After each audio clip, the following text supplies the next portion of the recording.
नमस्कार शिक्षक साथियों, मैं पूजा गुप्ता एक बार फिर से अपने चैनल बच्चों की पाठशाला में स्वागत करती हूँ।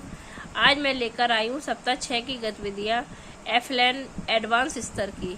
इससे पहले मैंने इससे पहली वीडियो डाली थी, वो है बेसिक स्तर की भाषा और गणित के लिए डाली थी। ये है एडवांस स्तर की। तो ये इस तरीके से सीखने की तैयारी की गतिविधि में बच्चों के साथ हाव भाव के साथ कविता सब्जी ले लो, आलू भिंडी गोभी ले लो, इस तरीके से कविता बच्चे के साथ गाएंगे। हम बीमार क्यों होते हैं और बीमार होने पर हमें क्या क्या करना चाहिए, इस पर चर्चा करेंगे। कहानी के शीर्षक पर चर्चा करना है। कहानी में ऐसे शब्द ढूंढे जिनके उल्टे शब्द बना सके, अपोजिट वर्ड मतलब। लेखन में परिचय शब्दों का वाक्य बनाना, जैसे कि केला, पानी, नमक, सोना, ये कुछ शब्द दे देंगे, इससे वाक्य बनाएंगे बच्चे।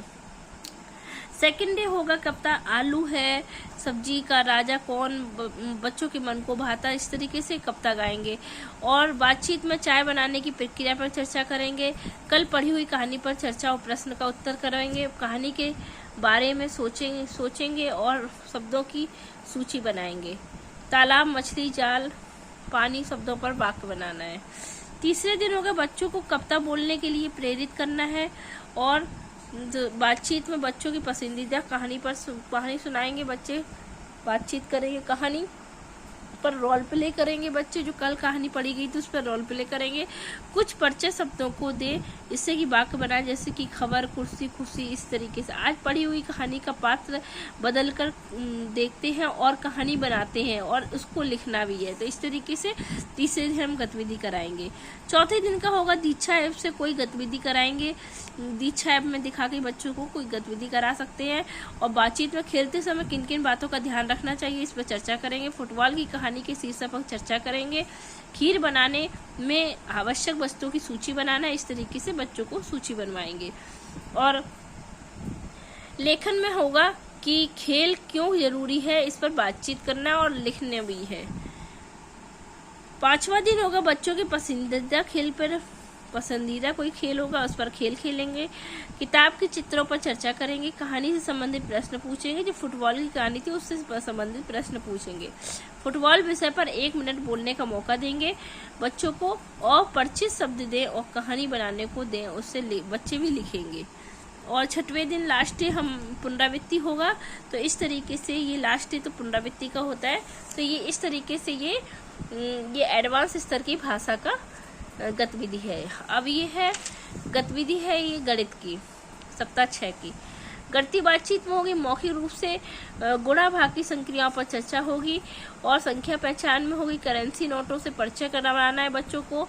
और शाब्दिक सवाल में दोस्त जोड़ खेल बच्चों के साथ खेलेंगे। ये एक दोस्त जोड़ खेल है जिसमें बच्चों के साथ में खेलेंगे। और अन्य दक्षताओं में होगा अनुमान लगाना है, जैसे कि डस्टर की लंबाई कितनी बड़ी है, तो ये उंगलियों से नाप के बच्चों को बताना है। और सेकेंड डे होगा बैंक में कौन कौन से कार्यों में गणित होता है, इस पर चर्चा करेंगे। करेंसी और नोटों का पहचान फ्रेम में लिखना है, जैसे कि इस तरीके से इकाई, दहाई, सैकड़ा की फ्रेम बना के और इस तरीके से बच्चों को लिखना है।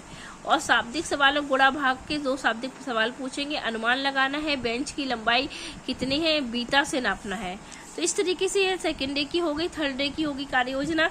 बच्चों से पूछेंगे सब्जी बाजार में गणित किस प्रकार से होता है।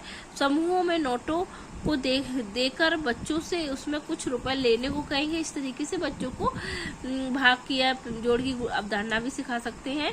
और इसकी पुनरावृत्ति होगी। शाब्दिक सवालों की गुणा भाग की लकड़ी के सामान की लिस्ट बनवानी है। घर में जो लकड़ियों का सामान है, कौन कौन सी लकड़ी का सामान होता है उसकी लिस्ट बनाओ, जैसे हाथ, बीते और उंगली से नाप कर उनकी नाप भी लिखनी है। तो ये चौथे दिन हो गए बच्चों के बड़े समूह में कुछ अंक दें और उन अंकों में 3-3 अंकों वाली संख्या बनाने को कहेंगे। अंकों को ब्लैक बोर्ड पर लिखकर 3 अंकों वाली संख्या बनाएंगे बच्चे।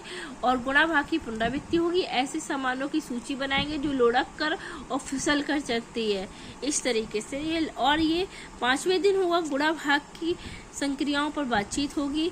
आओ खेलें पुस्तिका से संख्या चक्र खेल खिलाएंगे बच्चों को, और गुणा भाग की पुनरावृत्ति होगी। कमरे की चौड़ाई की अंदाजा नापेंगे, कितनी बड़ी चौड़ाई है, हाथ से नापने को भी कहेंगे। तो इस तरीके से बच्चों को अनुमान में, अन्य दक्षताओं में ये काम करना है। लास्ट होगी पुनरावृत्ति होगी मैथ की। तो इस तरीके से भाषा और गणित की ये कार्य योजना हो जाती है। तो अगर आपको ये समझ में नहीं आया हो तो इसकी PDF भी आपको डिस्क्रिप्शन बॉक्स में मिल जाएगी। धन्यवाद।